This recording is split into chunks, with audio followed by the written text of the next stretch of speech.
हो हो आलता मला फोन करताना. हो काढून खोलायचे आणि परत हे करायचे. होय का? हां हां हां ते करून आणले तर चालते की एका दिवसात होतं ते. हां ते बाबा गेल्या उद्या करून आल्या परवा दिवशी परत मला तरी होतं ते काय प्रॉब्लेम. हो हो त्यांच्या घरातल्यांनी सोडलं. हां हां हां प्रॉब्लेमच आहे ते मोठा. हां हां हो होय का? हां काय आता हो बरं बरं बरं चालते चालते. हां हे सगळे प्रोडक्ट घे अशा ओळीने घेतले सर आज आहे हो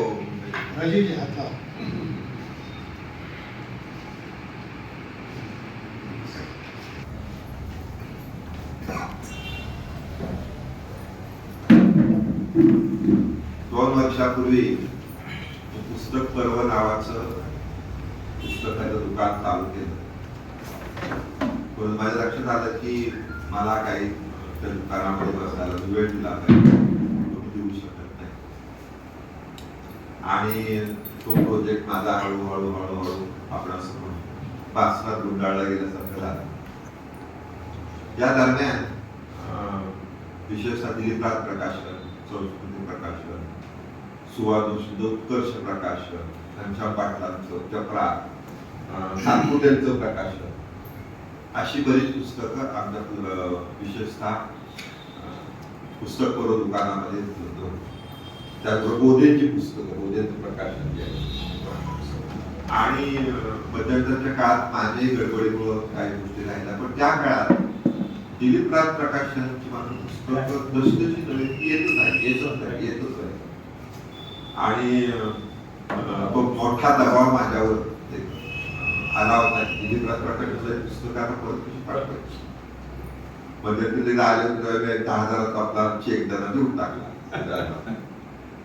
आणि मग माझ्या लक्षात आलं की आपण समजा हॉलमध्ये ग्रंथ प्रदर्शन चालू केलं आणि त्यापेक्षा आमचा हा उद्योग जो आहे पतसंस्था पुस्तक दुकानाचा त्याच्यामध्ये फायदा मिळवायचा विषयच नाही. म्हणजे विशेषतः उद्यापासून किंवा आजपासून जे कोणी पुस्तक घेईल त्याला मिनिमम 25% मॅक्सिमम 40% पर्यंत डिस्काउंट हा दिला जाणार आहे. आणि फायदा झाला तरी तो ठेवणार नाही, तो कशा स्वरूपात द्यायचा हा वेगळा प्रश्न आहे. पण माझ्या लक्षात आलं की या हॉलमध्ये वेगवेगळे कार्यक्रम होत असतात, कराओकेचे होतात, प्रकाशनाचे होतात, इतर सगळेच होतात. पण आपलं जे मनामध्ये जो विचार काय पुस्तकाच्या संदर्भाचा असतो त्याचा मात्र मला असं लक्षात आलं की त्या कार्यक्रमातनं जे निर्माण व्हायला पाहिजे होत नाही. आणि मी निर्णय घेतला की मागच्या महिन्यामध्ये की या महिन्यामध्ये आपण या ठिकाणी पुस्तक प्रदर्शनाला सुरुवात करूया. शेवटचा कार्यक्रम काल होता महेशपुतेचा कराओकेचा. आणि 12 तारखेला म्हटला हॉल काय देऊ नका 24 तारखेपर्यंत, आणि 25 तारखेला पुन्हा कांचन सावंतचा कार्यक्रम. पण मी कालपासून विचार करतोय की माझ्या लक्षात आलं की जसे जसे फोन येत आहेत तसं मला वाटतंय की सातारकर सुद्धा येईल आणि त्यांना जास्तीत जास्त पुस्तकाचा फायदा होईल. पुस्तकं बघितल्याशिवाय कळत नाही. म्हणजे माझ्यासारख्या माणसाला सुद्धा आज पुस्तकं लावतात लक्षात आलं आणि ते पुस्तक मला माहीत असतं, ते मला माहिती हे मला माहिती की आपलं वाचलं पाहिजे. उदाहरण जरवेळी शोधायचं पुस्तक असेल किंवा बाबाकांच्या सगळ्या कादंबऱ्या असतील, वेगवेगळे नवीन विषयाची असेल ते त्यामुळं विशेषतः दिलीपराज प्रकाशनाला निम्मी जागा ग्रंथ प्रदर्शनामध्ये कायमची आणि बाकीच्या निम्म्या जागेमध्ये सर्व प्रकाशनाची पुस्तक अशा प्रकारचा उपक्रम आजपासून चालू होत आहे.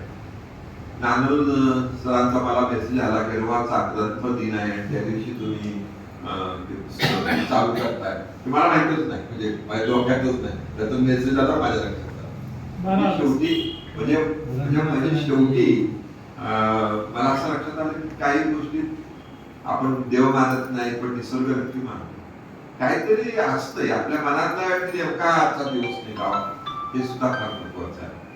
पण आता माझा असा प्रयत्न आहे पहिले 6 महिने तरी मिनिमम 8 दिवसाचं दर महिन्यामध्ये ग्रंथ प्रदर्शन ठेवायचं. आणि नुसतं ग्रंथ प्रदर्शन ठेवायचं नाही, त्या 8 दिवसातले निम्मे 4 दिवस तरी या ठिकाणी पुस्तकावर चर्चा होईल अशा पद्धतीचं वातावरण तयार करण्याचा प्रयत्न करायचा. आणि मग हे ठरल्यानंतर काल पाटणे सरांना फोन केला, विनोद कुलकर्णीला फोन केला. विश्वभाऊ पाटणेंना केला, कारण दोन्ही पाटणे हे ग्रंथालयाचे पण अध्यक्ष आहेत, आमचे ग्रंथ महोत्सवाचे अध्यक्ष आहेत. विनोद कुलकर्णींना काल पुन्हा फोन केला तर दोघंही उपलब्ध झाले.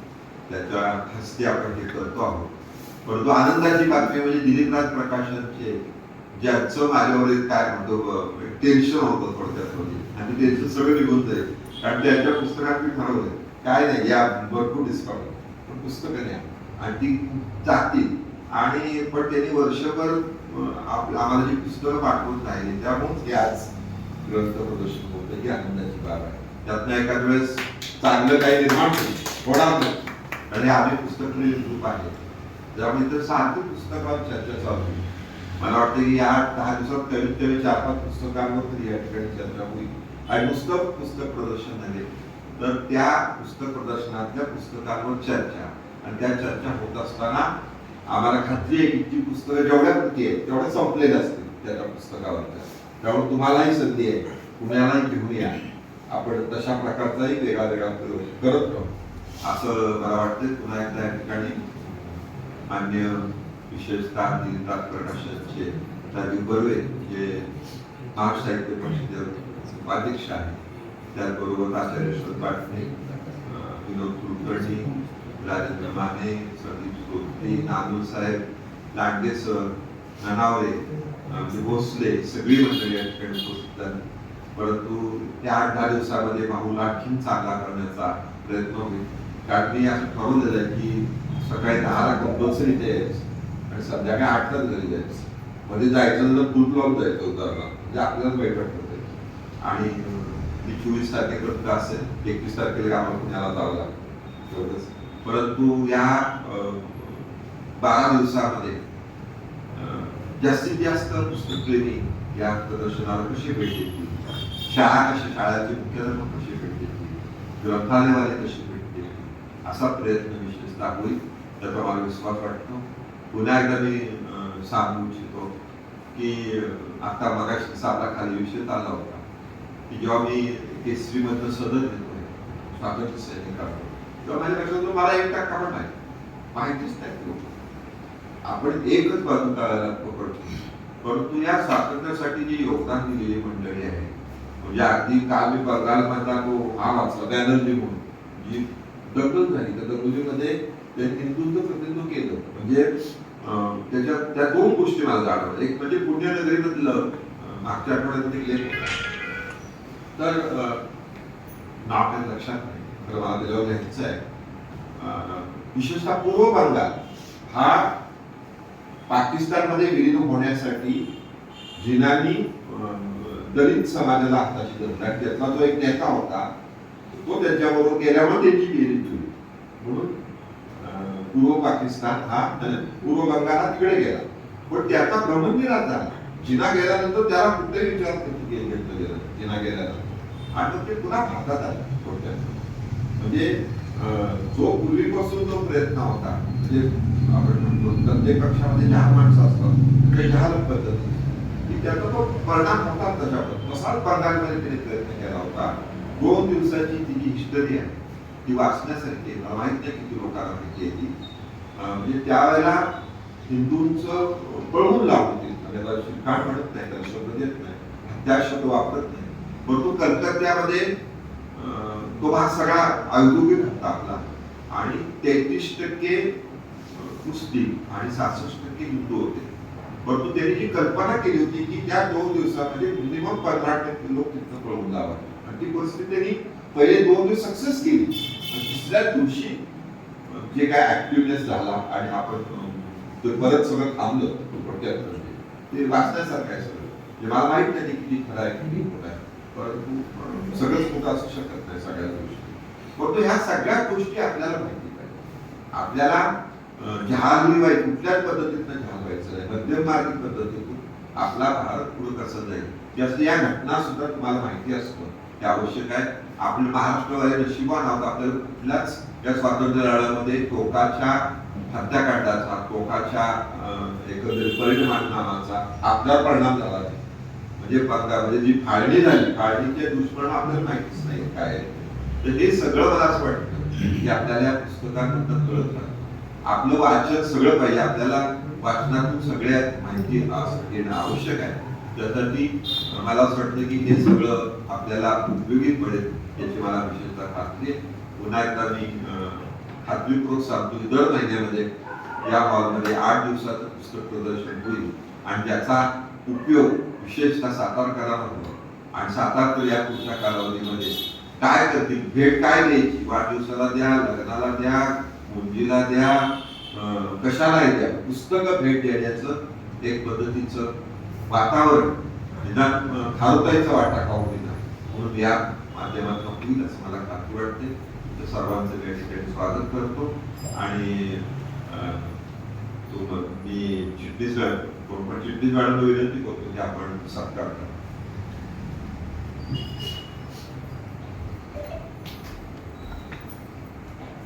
पाटणे सर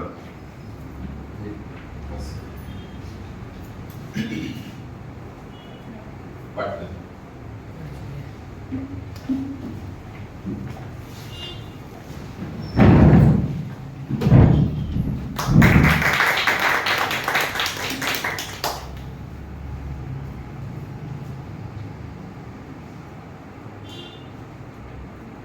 नांदेड साहेबांना विनंती करू विनोद कुलकर्णी सत्कार.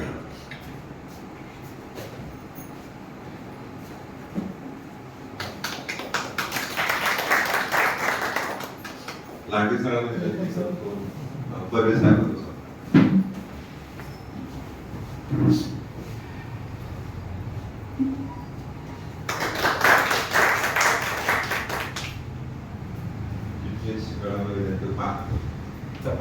डॉक्टर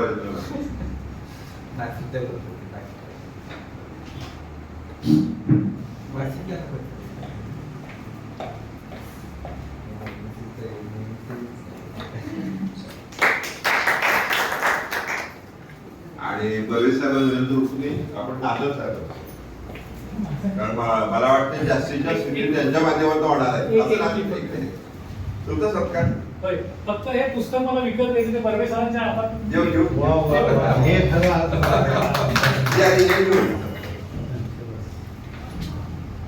हे खरं उद्घाटन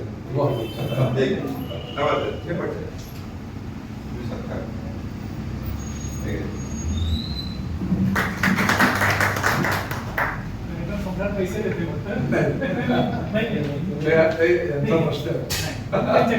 विकत घेतले हेच खरं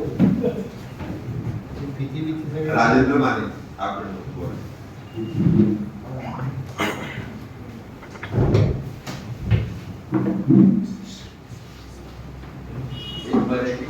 बोलायच्या अगोदर बोलायला मिळते मी काय फार बोलणार नाही.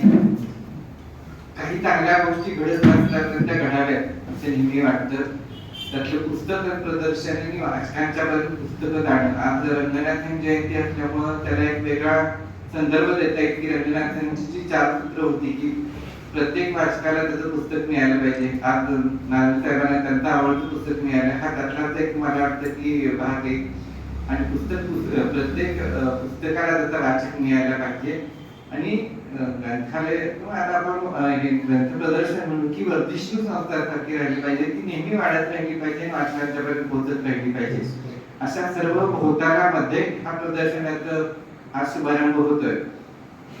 साताऱ्यासारख्या ठिकाणी एक दुर्दैव अजूनही आहे की बऱ्याच वेळा हवं ते पुस्तक वाचकाला मिळत नाही. मग ते मागवावं लागतं. काही पुस्तक विक्रेत्यांच्याकडे असतात पण ठराविकच असतात. म्हणजे युगंधर मृत्युंजय वगैरे नेहमीची पुस्तकं असतात. पण आता बदलता वाचक आहे, बदलते विषय आहेत आताच मागाशी बर्वे साहेबांनी सांगितलं की मोदीजी पुस्तकाच्या जवळजवळ 3,500 प्रति किती दिवसात गेले?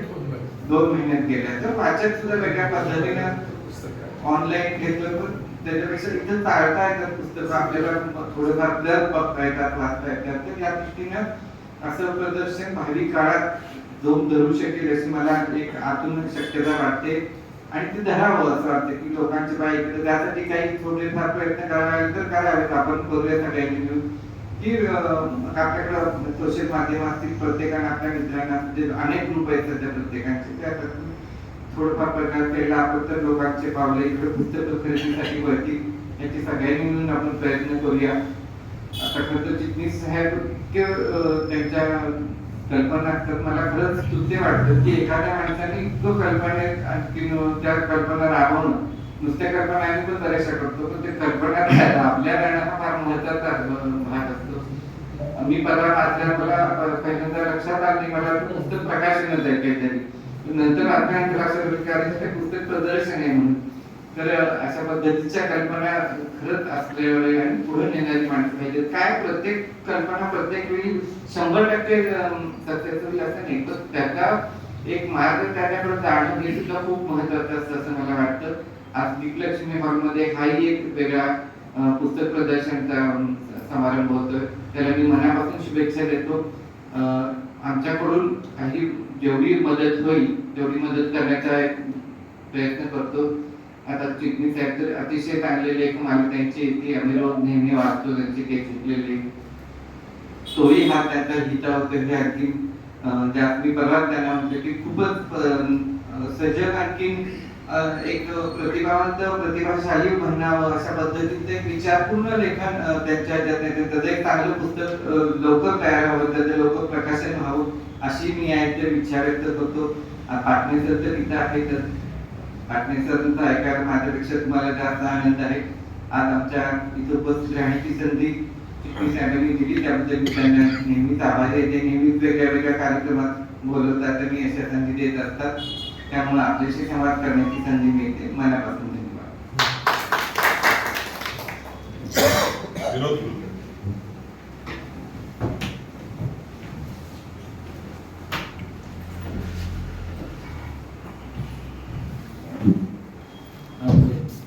पुस्तक प्रदर्शनाचा वेगळा उपक्रम संस्थेच्या सभागृहात आयोजित करण्यात आलेला आहे. साताऱ्यात आपल्याला पुस्तक प्रदर्शन म्हटले की नगर वाचनालय एवढंच आठवतं आणि साहित्यिक कार्यक्रम पूर्वी नगर वाचनालय आठवायचा, आता दिग्लक्ष्मी सभागृह सुद्धा एक हे झाले ते समाज माध्यमात मिळालेलं हॉल आहे की लोकांना माहिती विचारतात. साहित्यिक कार्यक्रम जास्तीत जास्त होतात. पुस्तक प्रदर्शनाची सुद्धा लोकांना हळूहळू सवय लागते. पण वेगळा प्रयोग आहे हा.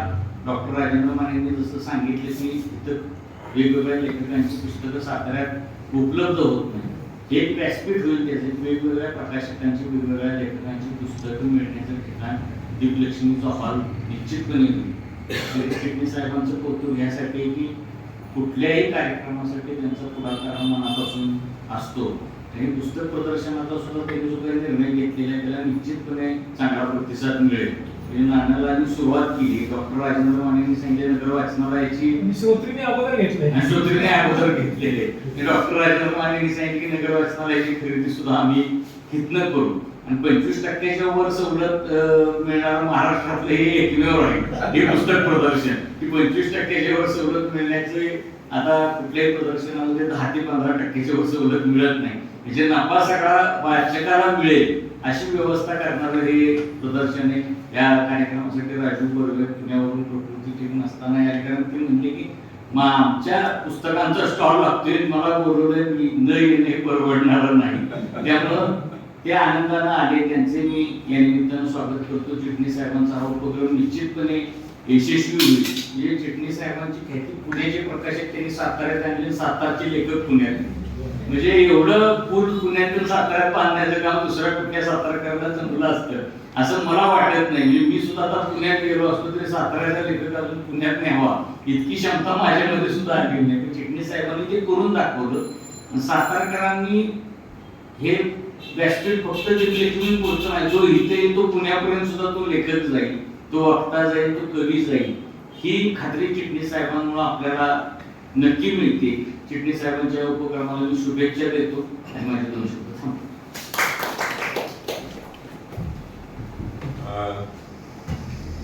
विनोद कुलकर्णींचं बँकिंग विषय जनता बँकेवरचं पुस्तक प्रकाशित झालेलं आहे. त्यांच्या सोयीची 4 दिवसांची तारीख दिली आहे आणि त्या कार्यक्रमात आपण त्या विषयावर पुरस्कार घेऊन आणि ती माहिती सातारकरांना होणं गरजेचं आहे. कारण मला माहिती आहे मी त्याचा साक्षी आहे की मला सुद्धा जे जमलं नसतं त्यांनी घडवून आणलेलं आहे. कारण माझ्यातला तो विकनेस असेल किंवा तेवढं डेअरिंग मला झालं नाही, पण त्यांनी स्टाफ आणि जनता बँकेचा फायदा यातलं जे विषम प्रमाण ते सगळं विषम प्रमाण त्यांनी सगळं संपवलं. एवढंच नाही तर गेली 7-8 वर्ष सरकार कुणीही भत्ता घेत नाही आणि सगळी आता नवीन भरती आहे. त्या जुन्या स्टाफला कायद्याप्रमाणे किंवा बँकेच्या नियमाप्रमाणे किंवा योग्य वाटतं तेवढं काम करायलाच त्यांनी भाग पाडलं. त्यामुळे काही जणांना ते काम अचानक आल्यामुळे त्यांना झेपलं नाही, काही जणांनी VRS घेतली. परंतु आता जो फायद्यातला महत्वाचा भाग तो स्टाफवर खर्च होत होता तो पहिला त्यांनी कमी केला. आज त्या सुस्थितीत आहे. आणि सगळ्यात मला आनंद म्हणजे मी जिवंत असेपर्यंत मी या बँकेमध्ये इन्व्हेस्टेड होतो. हे मी नातू असेल आणि कोणी असेल त्याला दाखवू शकतो. नुसतं पिग्मी एजंट नाही, पिग्मी एजंटचे चेअर. हो, पण तरी सुद्धा महत्वाचं कसं आहे, वरची गोष्ट आपण सांगणं न सांगणं ते महत्वाचं नाही, पण जिथे आपण पिग्मी गोळा केली ती संस्था टिकली पाहिजे. राहताच असं होतं की संस्था कुठल्या असतील या टिकली पाहिजे विशेषतः. त्यामुळे या 4-8 दिवसात म्हणजे 8 दिवसामध्ये आपण ते पण चर्चासत्र ठेवू. त्यामुळे त्यांची पुस्तक विक्री पण महत्वाची होईल त्या दृष्टिकोनातून असं मला वाटतं. तसं श्रोत्रींचं पण होईल, मानेंचं पण होईल, पाटणे सरांचं पण होईल. 4 टक्के होतील. नाना सरांचं मला माहित नाही पुस्तक कुठलं प्रकाशित झालंय ते, परंतु लांडगे सरांचं एक पुस्तक प्रकाशित झालेलं आहे त्याचं पण होईल. तर या 12 दिवसात मी सगळ्यांशी बोलून 5 तरी पुस्तकांवर या ठिकाणी चर्चा होती. त्याच्याबद्दल आपण खात्री बाळगा. आणि दिलीपराज प्रकाशन ज्याच्यावर सांगेल कोणी घेऊन येतो त्याच्यावर सुद्धा इथं होईल छान पैकी. आणि त्या लेखकाची पुस्तकाची विक्री पण कशी होईल ते बोलू.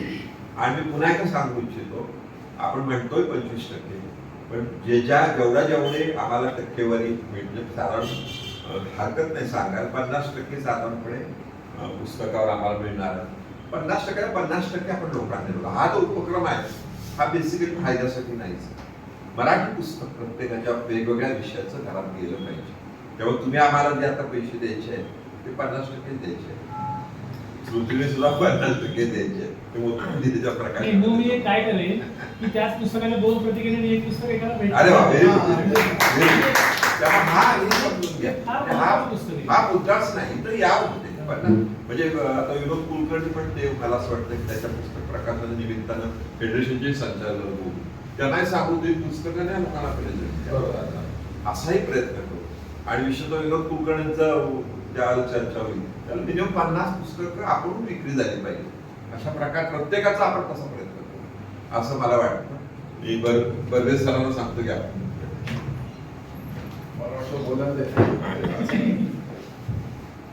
यार आजचे तुम्ही हिरो आता. आजच्या कार्यक्रमाचा अध्यक्ष यशवंतराव पाटील, माझे मित्र विनोद कुलकर्णी, डॉक्टर आलिना माने, सुरेश चिटणीस, चिटणीस, आपण सगळेजण पुस्तकप्रेमी मित्रांनो,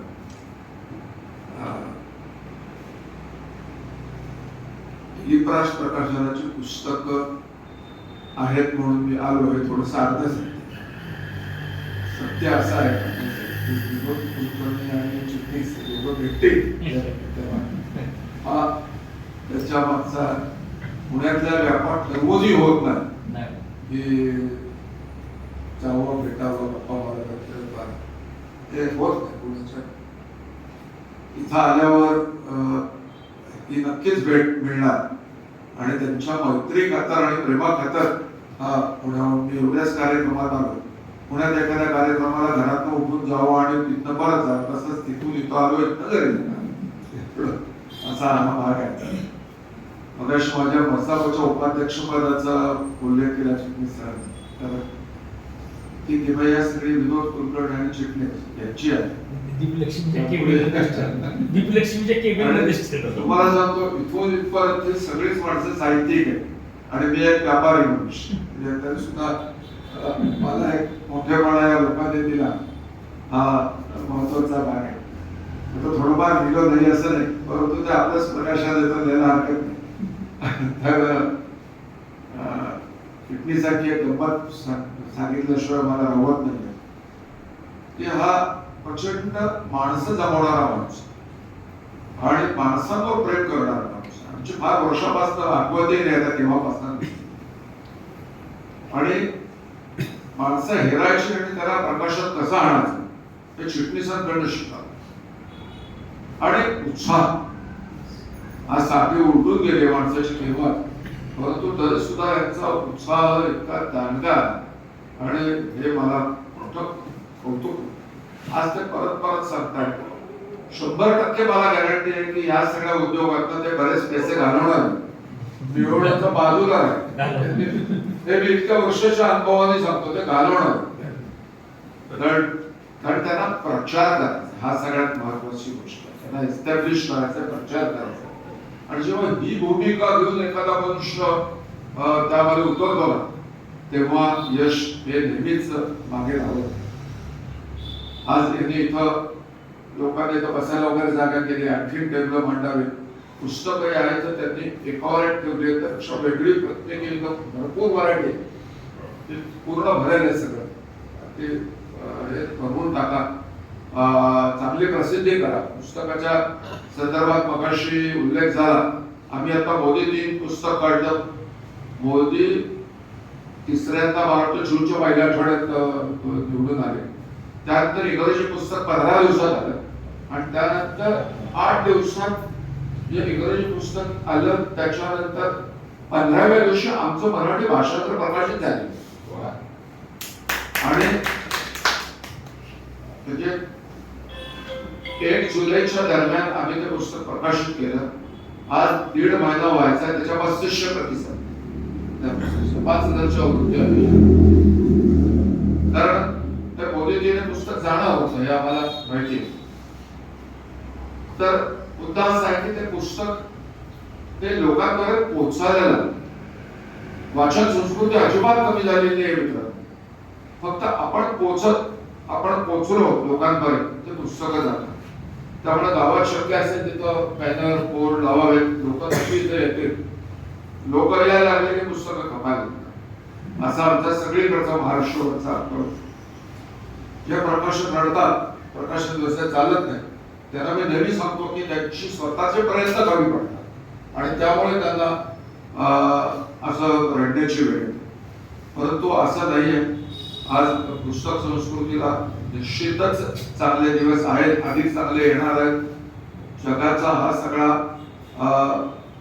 स्थित्यंतराच्या या गोष्टी आहेत की कमी जास्त होत असतात, परंतु सध्या हळूहळू ते व्हॉट्सअप नावाच्या भूताची क्रेज आता कमी होऊ लागलेली आहे आणि पुस्तकही लोक परत आता वाचायला लागलेली आहेत. हे गेले 2 वर्षात ते नक्कीच आढळून येत आहे. चिटणीसांनी उल्लेख केला कोरोनाचा, त्यांना पुस्तक पर्व काढलं आणि कोरोना आलं, त्याचाही फटका बसला, परंतु आता त्यांना यश मिळालं असे मी त्यांना शुभेच्छा देतो. आणि त्यांच्या प्रयत्न हे निश्चितपणे वाखाणण्याजोगे आणि त्याची दखल वर्तमानपत्रांनी घ्यावी, त्याच्यासाठी काहीतरी प्रयत्न ते व्हायला हवे. आणि या पुस्तक प्रदर्शनाला अगदी भरभरून मी शुभेच्छा देतो आणि हे उत्तम झालं अशी परत एकदा परमेश्वर सेवी प्रार्थना करतो. मला त्यांनी आवर्जून बोलवलं याबद्दल अगदी मनापासून धन्यवाद देतो.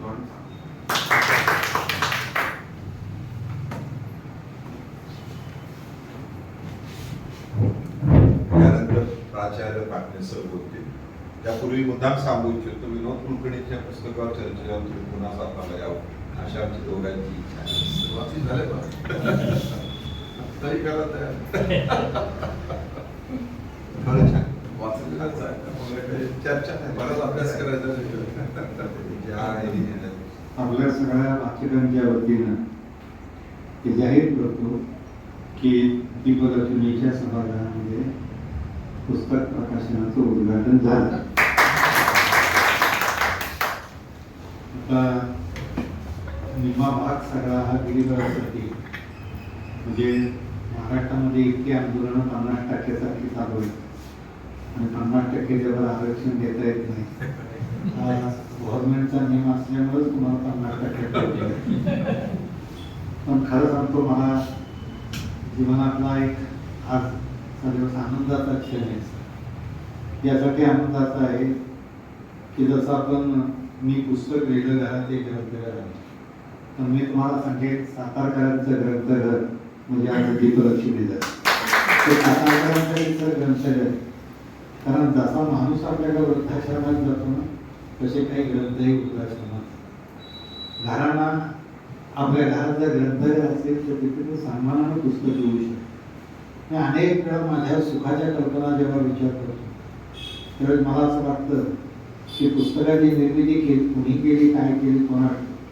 तर जीवनाचा सगळ्यात मोठा सुखाचा जर कुठला ठेवा असेल, मला नाही घरात मी एकटा असू द्या, मी एकटा नसतोच, माझ्या हातात पुस्तक असतं. आता ह्या मोबाईलच्या दुनियेमध्ये आपण नको इतके त्याच्यात गुंतून गेलो, पण जीवनातला खरा सुखाचा ठेवा हा इथंच उपलब्ध होतो.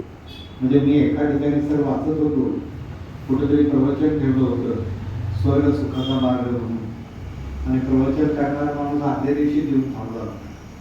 आणि का कोण वाटतं दुसऱ्या दिवशी उठल्यानंतर त्याने एका पोराला आपल्या त्या कुटुंबातल्या एकाला विचारलं की मला जरा एक पत्र टाकायचं आहे, इथं पोस्ट कुठे आहे म्हटलं. तर पोरगं खोकं करून हसलं. तर त्याचे वडील आले त्याला रट्टा दिला, आणि तुला ते पोस्ट विचारते कुठं आणि तू हसतोस काय.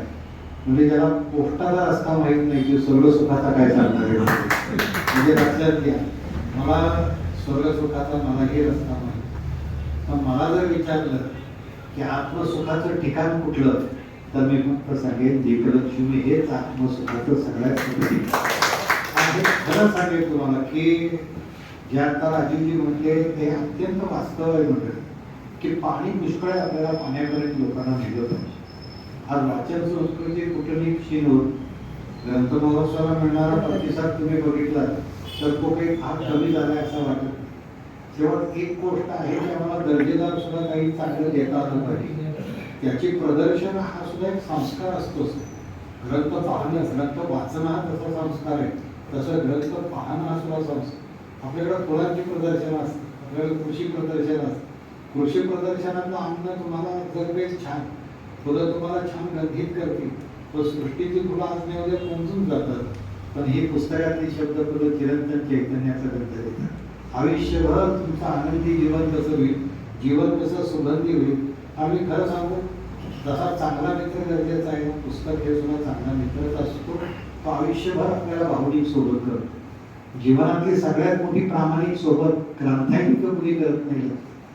तुमच्या जीवनात आलेला ग्रंथ तुमच्यासाठी इतकं एक वेगळं तारण देत असतो. मला नेहमी असं वाटत असतं की त्याला छान मनाची, आता दीपलक्ष्मी असं आहे जिथं मनाची गुंतवणूक आहे आणि खाली धनाचीही गुंतवणूक आहे. मनाची आणि धनाची गुंतवणूक असणार हे एकमेव साताऱ्यातलं ठिकाण आहे. आणि जीवनात तुम्हाला आनंदी यात्री व्हायचं असेल तर तुम्हाला ही गुंतवणूक करायला. आमच्याकडे प्राचार्य सुहास साळुंखे त्याने एक छान पुस्तक लिहिलं, 12 देशीच्या 12 कथा. तुम्हाला बसल्या जागी 12 देशीचे लेखक भेटतात. त्यातला चोपाव जो आहे तो एमडी झालेला डॉक्टर, जसं आमच्याकडे डॉक्टर राजेंद्र माने, तो साहित्यामध्ये राहला. आणि एक प्रसंग त्याच्या आयुष्यात इतका सुंदर आला होता की एका धनपूर्ण मोठी अशी एक पार्टी दिली आणि त्या पार्टीत प्रश्न असा विचारला की आत्महत्या चांगली का जन्मठेप चांगली, या दोन्हीतलं काय. त्यावेळेस अनेक लोक आपल्या मत व्यक्त करत होते, एकदाच मेलेलं बरं म्हणजे आपली फाशी बरी, म्हणजे फाशी बरी का जन्मठेप बरी. पण काही मंडळी म्हणत होती असं एकदा मारण्यापेक्षा जगणं त्यापेक्षा जास्त चांगलं. आपण जगू शकतो ना, आपल्याला किती वर्ष जन्मठेप. पण धनकोचं म्हणणं होतं हे जगणं म्हणजे एक प्रकारची शिक्षाच असते जन्मठेपेची. त्यापेक्षा एकाच जागी एका वेळी फासावर जाणं सगळ्यात सोड. पण 1,25,000 वर्षाचा आहे तो सांगतो, त्याला मत त्याचं तो व्यक्त करतो, सांगतो किती झालं तरी मारण्यापेक्षा जगणं श्रेष्ठ आहे. म्हणजे ते जगणं कसं जगायचं हे तुम्ही तुमचं ठरवू शकता. त्यावेळेस तो धनको पहिला होतो, तू 5 वर्ष जर स्वतःहून माझ्याच या बंगल्यातल्या एका खोलीमध्ये जर एकाकी राहायचं पसंत केलं असेल, जन्मठेपीसारखी शिक्षा तू भोगायचो, तुला सगळ्या सोयी आम्ही तिथं दिली.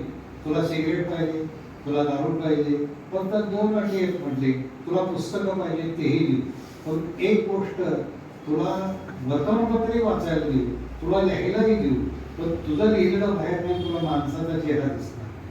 तुला तिथं सगळ्या सुविधा सगळं, म्हणजे जसं जी कुलकर्णीची प्रदक्षिणा वाचत असताना त्यातला स्वामी आहे बघा, त्याला कोणीतरी विचारतं की तुम्हाला पंचपक्वान्न दिली तर, तुम्हाला मुला रेशमी गादी दिली तर तुम्ही सगळ्याचा त्याग कराल का? आणि त्या जे कुलकर्णी त्यात त्यांनी सांगितलेलं आहे की त्यासाठी एक गट आहे की त्याला स्वामी त्या मठाचं राहायचं. म्हणजे सुरुवातीला गेल्यानंतर त्याला गुलाब पाणी दिलं, 2 स्त्रियांनी मोरपीचं त्याच्या गालावरनं फिरवली, ते खुश झालं. आता मला 101% मी सांग, पण जेव्हा त्याला अशा एका अंधाऱ्या कोठडीत खाली टाकलं की जिथं त्याला पंचपक्वानाचं ताट जात होतं, त्याला अमृतासारखी पेय प्यायला मिळत होती, पण त्याला तिथं बंदिस्त केलेलं होतं. आणि जीएनी त्यात सांगितलंय, एक कुठून तरी येणारं एका झाडाचं मूळ त्या माणसाला आतून दिसलं आणि तो विचार करतोय, मुळं आत आहे पण त्याचं जगणं बाहेर आहे, आणि मी आत आहे म्हणजे, आणि माझ्या जगण्यातली मुलं सगळी बाहेर आहे. जीवनाचा पूर्णमारा तुम्हाला नुसती सुखभौतिक मिळाली म्हणजे तुम्ही सुखी असता असं नाही. तिथं तो धनको असं सांगतो, मी तुझ्याची पैज लावतो, तू 5 वर्ष जर असा एका ठिकाणी थांबला तो तुला 20 लाख देईल. आणि चेकावून दिलंय की त्याची संपत्ती किती होती, जसे केस मोजता येत नाही डोक्यावरती एवढी मोठी संपत्ती द्यायची होती. आणि त्यानं पैज लावताना तो वकील पुढे येऊन म्हणला, 5च काय, मला 15 वर्षाची शिक्षा पडली. मी 15 वर्ष हा तिथं एकांतात राहतो म्हणले, फक्त एक गोष्ट माझ्यासाठी तुम्ही केली पाहिजे, मला तुम्ही पुस्तकं पुरवायची. पाहत म्हणजे तिथून कथा सुरू होते, तिथून कथा सुरू होते. त्या शिक्षेची तारीख ठरते 1970 ते तो काय त्यावेळी 1870 ते 1885 असा काही पिरियड असेल ते. त्यानं मद्य नाकारतो, तो सिगरेटी नाकारतो, तो म्हणतो मला एक पियानो पाहिजे, मला छान तो वाजवतोय. आणि त्याच्यानंतर त्याला सांगितलं की तुझी जेव्हा 15 वर्ष पूर्ण होतील त्यावेळेस तुला 20 लाख खाट आम्ही देणार. आणि त्यावेळी धनको त्यावेळी प्रचंड श्रीमंत आहे, पण गंमत अशी होती, तो धनको जुगारात पैसे शेअर मार्केटमध्ये जातो, बँका काही त्याच्यातल्या डुबतात. तिथे विनोद कुलकर्णी चेअरमन नसल्यामुळं कदाचित डुबले असतील काही वेळाला, परंतु काही बँका सुद्धा त्याच्या त्याच्या डुबल्या असतात. आणि नको इतकं त्याच्यावरती कर्ज वाढत गेलं. आणि त्यानंतर त्याची अवस्था झाली की हा माणूस मजेत जगतोय, हा पुस्तकं वाचतोय, भाषांतर करतोय, 6 भाषा तो शिकला त्याच्यात. आणि ते गेलं की त्याला सांगतोय, आज मी 6वी भाषा शिकलो, आणि याला डसमळायला होते, कारण एक ह्याची संपत्ती कमी होते. आणि दिवसेंदिवस हा मात्र इतक्या आनंदात दिसतोय. आणि जीवनात काही वेळा एक गोष्ट असते की समोरचा आनंदात दिसतं हेच काही माणसांचं दुःख असतं, लक्षात घ्या. म्हणजे दुःख सुद्धा कुठं असतात नाही, तुम्हाला पुस्तकं फार शहाणपण देतात. आणि तो विचार करतो की आता एक दिवस राहिले, माझ्याकडे संपत्ती नाही, आणि आता ह्याला मी 20 लाख द्यायचं म्हणजे कुठून तरी कर्ज काढावं लागणार आहे, आणि मग काय करायचं. आणि त्याच्या डोक्यामध्ये एक विचार येतो की ह्याला 20 लाख देण्यापेक्षा रात्री झालं मारलेला बरं. नाहीतरी कोण आहे, हे एकटंच आहे. तिथलं पुरुष सुद्धा गंजलेलो, ते पहारेकरी सुद्धा रात्रीचा पहारायच्या वेळी आपल्या घरात जाऊन झोपायचं. आणि हा प्लॅन करतो की त्याला मारायचं, कारण त्याला मारल्याशिवाय आपल्याला आपले 20 लाख काही वाचणार नाही. पहा तुम्ही जीवनातला हा सगळ्यात भाग. आता पुढचं वर्णन जे आहे ते मी 6व्या शतकात लिहिले. मी त्याचं निवेदन नाही तुम्हाला सांगू शकत, म्हणजे ते इतकं सुंदर आहे. म्हणजे मी वाचता वाचता बघा, तो दुसऱ्या दिवशी 12 वाजता मुक्त होता. 20 लाख त्याला द्यावे लागले. धनको रात्री उशीर घेऊन त्याच्या तोंडावर दाबायची म्हणून गेला, आणि त्यानं बघितलं त्याचा असा चकाकणारा सगळा चेहरा छानपैकी. आता उशी तो ठेवणार तोपर्यंत त्याच्या शेजारी त्याला चिठ्ठी त्यानं एक 8 ते 10 वळची लिहिलेली. काय ग्रंथ देतात आपल्याला, काय आनंद देतात. आणि हे सुहास यांनी चेकावच्या शब्दांचं जे सुंदर भाषांतर बघा तुम्ही. उद्या दुपारी 12 वाजता मी स्वतंत्र होतो, आणि बाहेरच्या जगात मिसळण्याचा हक्क मला प्राप्त होता. गेली 15 वर्ष मी आई जीवनाचा अभ्यास करतोय. खरं आहे मी 15 वर्ष जगही बघितलं आणि माणसंही बघितली. तर त्या पुस्तकातनं मी मदनबस तशा दारूचा स्वाद घेतला. दारू न पिता त्याला नशा, तो आनंद आहे. मी गाणी गायली, मी गाणी वाचली, मी जंगलात जाऊन असंख्य प्राण्यांची शिकारी केली आहे. मी धनवांशी शृंगार केला आहे. उंच उंच पर्वत शिखरावर जाऊन पोचलोय. मी नयनरम्य सूर्योदय आणि सोनेरी किरणात मी न्हावून निघालोय. मी ग्रंथाच्या पानांना मी धुंद झालोय. मेघाच्या टिकऱ्या उडवणारी बिजली मी पाहिली आहे. हिरवीगार पूर्ण निळशार सरोवर, गानकोकिळांची गाणं, गवळ्यांचे बासरीचे सूर, सारं सारण अहो मला देवदूतांच्या पंखांचा सुद्धा स्पर्श झाला आहे. मी इतकं सगळं केलंय, खरं सांगू मी सगळे देश आता पादाक्रांत केले. आणि शेवट तो म्हणतो तुमच्या ग्रंथाने मला शहाणपण दिलं. युगायुगांच्या विश्रांती विचारातून निर्माण झालेलं सर्व काही मी आता मेंदूच्या कप्प्यात ठेवलंय. तुम्हा सर्वांपेक्षा मी श्रीमंत, तुम्हा सर्वांपेक्षा मी ज्ञानी, तरी मी आता ग्रंथांचा धिक्कार. शेवट तो काय म्हणतोय, मी ग्रंथांचा धिक्कार करतो. त्या ग्रंथाने मला सांगितलं की हे सगळं जगणं सुलक्षण मंजूर आहे. तुला दिसतंय ते सगळं मृगजळ आहे, हे मायावी आहे, फसवं आहे. स्वतःला किती शक्तिमान समजशील, स्वतःला किती बुद्धिमान समजशील, स्वतःला किती रूपवान शिकवशील, पण आयुष्याच्या शेवटी याच्यातली काही नामोनिशाणी राहत नाही. जीवनाचं अंतिम सत्य एकच आहे, तो येणारा मृत्यू. मृत्यूचं स्मरण हे जगण्याचं सगळ्यात मोठं शहाणपण असतं. तुम्ही सर्व मला मार्ग सुटलेले पांथस्थ वाटतात, असत्याला सत्य म्हणून पावटाळता, विद्रुपतेला सौंदर्याची संज्ञा देता. उद्या सफरचंदाच्या झाडाला जर बेडकं लटकायला लागली तर मला आश्चर्य वाटणार नाही. पृथ्वीला स्वर्ग मानणाऱ्या तुम्हा लोकांबद्दल मला आश्चर्य. आता शेवट एकच की ज्या 20 लाख रुपयांची मी 15 वर्षापूर्वी माझ्या सर्वोच्च सुखाची गाडं बांधली होती. बघा तुम्ही, ज्या 20 लाख रुपयांची मी 15 वर्षापूर्वी सर्वोच्च सुखाची गाड बांधली होती, त्या 20 लाख रुपयांना मी आता वाऱ्यावर सोडून देतोय. त्या रकमेवरचा माझा हक्क मी सोडून देतोय. मी करार मोडून टाकतोय आणि करारापूर्वी 5 तास या कोठडीतून बाहेर. म्हणजे जीवनातल्या 20 लाखावरती पाणी फेकून तो आता निघून जाणार आहे आणि त्यानंतर तो धक्को ही चिठ्ठी वाचतो. त्याला 20 लाख द्यावेच लागणार नाही, परंतु मी 20 लाखासाठी याचा जीव घेऊ पाहत होतो किंवा याला मारू पाहत होतो. मला तुम्ही सांगा की जीवनातला सर्वोच्च त्याने शेवट लिहिलंय त्या पुस्तकात की जीवनातला सर्वोच्च आनंद मला ज्या ग्रंथाने दिलाय त्याची संगत माझ्या जीवनाचे सगळ्यात मोठं स्वर्गसुख आहे. लक्षात घ्या, जीवनातलं स्वर्गसुख, जीवनातला आनंद हा मंडळी या ग्रंथाच्या पानात असतो. मी टिप्पणीसांचं पहिल्यापासून का कौतुक करतो की हा माणूस कदाचित मला माहिती आहे सर की हा माणूस म्हणजे घर जाळून मठार काढणं म्हणतात त्याचा प्रकार. पण एक अभिरुची जी असते ना, माझा समाज हा अभिरुची संपन्न करायचा असेल तर काही उपक्रम राबवले लागतात. आणि हे जर आम्ही नाही राबवले उपक्रम, आज ग्रंथ महोत्सवाची पालखी की त्यांच्या खांद्याशिवाय पुढे जाऊ शकत नाही. आज आम्ही काय स्वतःला पाठीवर बघतो की जीवनामध्ये आपण सगळ्या गोष्टी नाही करू शकत. आता इथं श्रोत्री येतील, नाना येतील, तुमचं नियोजित पुस्तकावरती होईल. हा जो आहे ना, त्याचे आम्हाला पुस्तक मैत्रीतनं आम्हाला लाभार्थी वाढवायचे. हे लक्षात घ्या, पुस्तक मैत्रीचे लाभार्थी केवळ व्यक्तिगत आनंद नाही तर ते समाजाचं पोषण सुद्धा वेगळ्या प्रकारे करू शकतात. आपल्याला हा सगळा सुसंस्कृत जर भाग ठेवायचा असेल तर आपल्याला पर्याय द्यावे लागतील.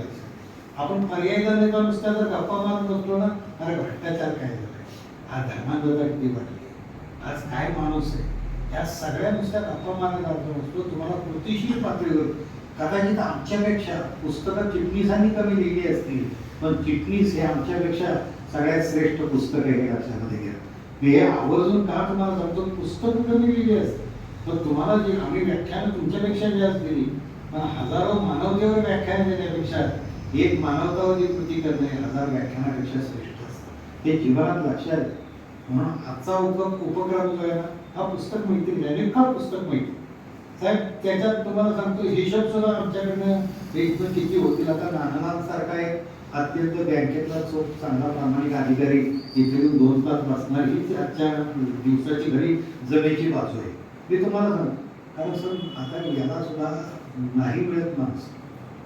तुम्हाला मी सांगतो म्हणजे तुम्हाला दारूच्या दुकानात रांगा पुष्कळ दिसते, तिथं स्वतःच्या पायाने लोक जातील पण इकडं पाय खेचून तुम्हाला आणायला लागते. सांगणार. हा पण आपण जर सगळ्यांनी मिळून संकल्प केला, आज डॉक्टर राधाकर तुमच्या विषय तुमच्या रंगनाथन यांची गेम, तुम्हाला माहिती आहे रंगनाथन हे संस्कृतीवर प्रेम करणारं, इंग्रजीमध्ये ते स्वतः निष्णात असणारे व्यक्तिमत्व. ते सुरुवातीला होते शिक्षक पण मद्रास विद्यापीठानं त्यांना नंतर ग्रंथपाल केले आणि विद्यापीठाचं भाग्य असं की त्यांना नंतर ग्रंथालयाचा अभ्यास करण्यासाठी लंडनला पाठवलं आणि लंडनमध्ये त्यांनी ग्रंथालय शास्त्र विकसित केलं. तिथं ग्रंथालय संघाची स्थापना केली. रंगनाथन यांचे 5 सिद्धांत सांगितले जातात की कसं व्यवस्थापन असलं पाहिजे, कसं नियोजन असलं पाहिजे, कशी पुस्तकाची मांडणी असली पाहिजे, कसं वितरण केलं पाहिजे आणि कशी पुस्तकं हाताळली पाहिजेत. रंगनाथन या माणसानं ग्रंथ वाचण्याची, ग्रंथ मांडण्याची एक आम्हाला दृष्टी दिली. आज रंगनाथांच्या जयंतीच्या दिवशी अत्यंत नैसर्गिक पद्धती, नैसर्गिक म्हणजे पहा तर त्यांनी तो संकल्प केला. मी आता सकाळपासून 8 पासून दिल्लीपर्यंत म्हणजे 10 पासून 8 आणि मध्ये जायचं झालं तरी मी कुलूप लावून जाणार. काही कुलूप लावू नका, म्हटलं तर बहिणीने माझ्याकडे डबा दिला तर मी घेऊन येत जाईल तुमच्याकडे आणि त्याने निमित्तानं वाटलं सर आपण गप्पा मारत राहू. कारण तसं सुद्धा शिल्पाताईंचं मोठं योगदान आहे. आज सुद्धा मी मानतो हे सगळं कारण कळत न कळत पुस्तकाला जसं कव्हर असतं तसं आमच्या चिटणीसांचं कव्हर म्हणजे शिल्पाताई लक्षात घे आणि ते जेवढं भक्त वाचतं ना तेवढी आपली पानं सुरक्षित असतात लक्षात घे. कारण जीवनात हे महत्वाचं. आज मला यासाठी सुद्धा आनंद झालाय सर, आज साताऱ्यात लेखक पुष्कळ आहेत. डॉक्टर राजेंद्र मानेमध्ये सुरुवातीला लेखकांना अरे शेताचा माल विकायला मार्केट यार्ड आहे म्हणून तुम्हाला काहीतरी शेतीचा माल विकला जातो. आज पैसा गुंतवायला तुमच्यासारख्या चांगल्या बँका ठीक आहे सर. आम्ही लेखक म्हणून आयुष्यातली आमच्या अनुभवांची पुंजी अशी करतो. आज त्याच्या विक्रीची ठिकाण कुठे सातारा आहे. आज साताऱ्यात लोक आवर्जून विचारतात, मला फोन करतात, आज सुंदर जागण्यासाठी 30व्या आवृत्ती निकाल. आज ज्ञानाचं नावाने कोरोनाच्या काळामध्ये मी लिहित गेलो पुस्तक जगाला. माझ्यासाठी अनेक वेळा लोक प्रश्न माझ्या घरापर्यंत पोहोचणं अवघड असतं, मी सापडणं अवघड. आज मला खात्रीने सांगता येईल ना की दीपलक्ष्मी म्हणजे इथं पुस्तक आहे. आणि तुम्हाला सांगू तुम्ही प्रदर्शन करत असताना सुद्धा केक करा. म्हणजे तुम्हाला माझी आपली नम्र विनंती आहे की एक मोठं कपाट आपल्याला या बाजूला करता आलं नाही. कार्यक्रम इकडे उभी असतो. हे लेखनाचं शोकेस जर करता आलं ना, जसं शोकेसमध्ये आपण चांगले मोमेंट ठेवतो काय, तर अशी छान पुस्तकं त्याचे चेहरे दिसतील अशी सगळी ठेवायची आणि त्याच्या ठेवून खाली चवट ठेवा पुस्तक. उदाहरणार्थ तुम्हाला अगदी सावध सूट ठेवायची.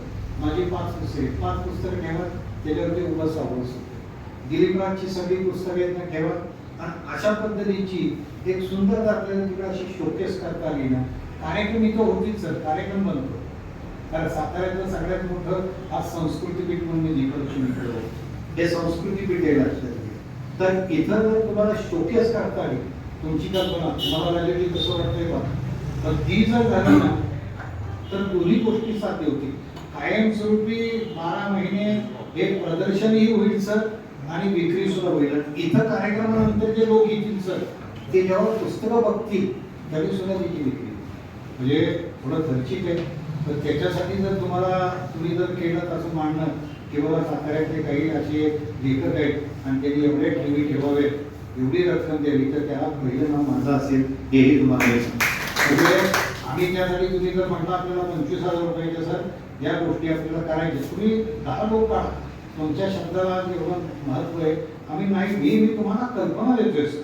कारण एक लक्षात घ्या, पुस्तक प्रदर्शन करायचं, फेती कापायचं आणि घरी जायचं नाही. तो उपक्रम सातत्यानं आज 24 वर्ष बर्वे साहेब हा ग्रंथ महोत्सव आमचा सुरू आहे. 24 वर्ष कुठलंही व्रत आज तुम्हाला माहित नाही. दिलीप राज प्रकाश आहे, दिलीप म्हणजे यांच्या थोरल्या बाबाचं नाव दिलीप आणि यांच्या असं दिलीप राज यांचे वडील प्राध्यापक हे तासगावला प्राध्यापक होते उस्मानाबादला. मी जेव्हा प्राध्यापक 1986 लागलो तेव्हा मला तिथं सांगितलं की बर्वे नावाचे प्राध्यापक येत होते आणि मला इतका आनंद झाला. त्यानंतर मी साहित्य त्यांचं वाचलं, ते फार साहित्य होतं, त्यांचा अभ्यास सगळा केला. आम्हाला एक झालं की त्यांची जागा आपल्याला घेता येत नाही, आज त्या जागेवरती आपण उभे आहोत.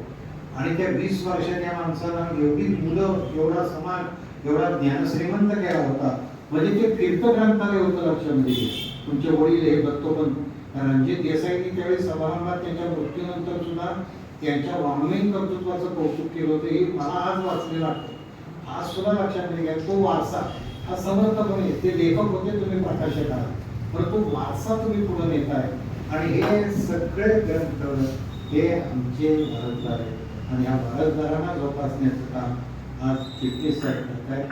आजच्या ह्या प्रदर्शनाला मी मनापासून शुभेच्छा देतो. आणि हे पर्व जे आहे पुस्तक पर्व, जर लोकांना सातारकरांना गर्व वाटावा एवढं हे पर्व वाढत जावं एवढी अपेक्षा करतो.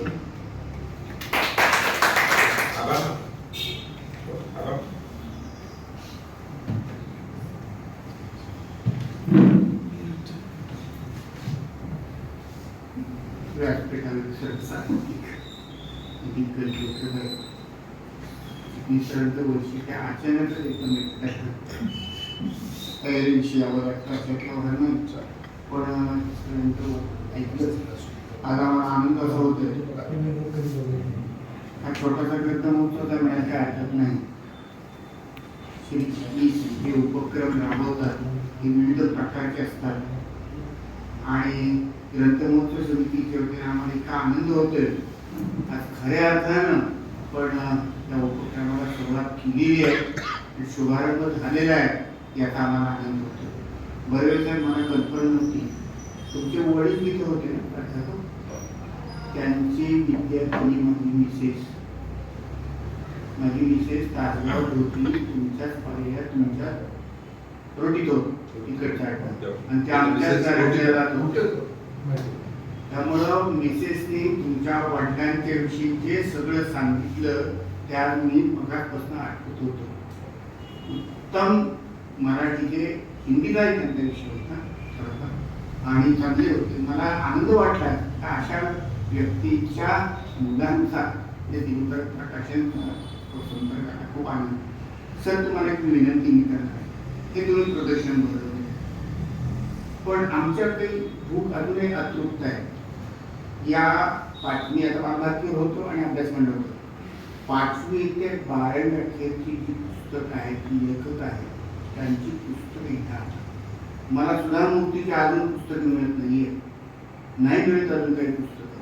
तर तुम्ही साताऱ्यातले जे शिक्षक आहेत नक्की प्रत्येक शाळेत एक पत्र पाठवा आणि तुमच्या पाठ्यपुस्तकात ज्यांचे पाठ आहेत, ज्यांच्याकडे बाबा बोरकरांच्या कवितेपासून आधी सगळे पाठ. सुधामूर्तीचे पुस्तक मला सगळ्या ग्रंथमहोत्सवात पहिले गेले 3 वर्ष नाही आम्हाला अजून मिळाले. जो आता 10वीला धडा आहे त्याच्यामध्ये तर मिळालं नाही. तर तुम्हाला जमलं तर निराळे जे साहित्यिक आहे त्या साहित्यिकांचे जे धडे आहेत, पाटीलसरांचा जो धडा आहे त्यांचं पुस्तक उपलब्ध आहे, तर ती पुस्तकं जर तुम्हाला मिळवता आली तर माझी खात्री आहे सर्व शिक्षक आणि शाळा केवळ ग्रंथालय नव्हे, ती सगळी पुस्तकं संदर्भ ग्रंथ म्हणून तिथं उपलब्ध आहेत असं समजून ते घेतील आणि एका अर्थानं आपल्या खऱ्या अर्थानं ग्रंथमहोत्सवाचा सुरुवात इथं झाली म्हणायला काय हरकत नाही.